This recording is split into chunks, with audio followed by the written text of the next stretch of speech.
तेरी माँ तुझे कभी बताएगी नहीं कि मुझे हमेशा बेटा चाहिए था।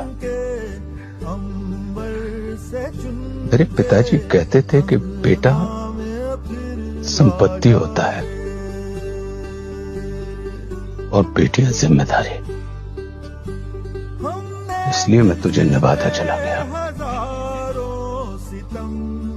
तू आसमान में उड़ना चाहती थी और मैं तुझे जमीन में कैद करता रहा, लेकिन तू उड़ी और इतना उड़ी कि आज मुझे तुझे देखने के लिए इतना सर उठाना पड़ता है। आज मेरी बेटी ने मेरे बाप को हरा दिया।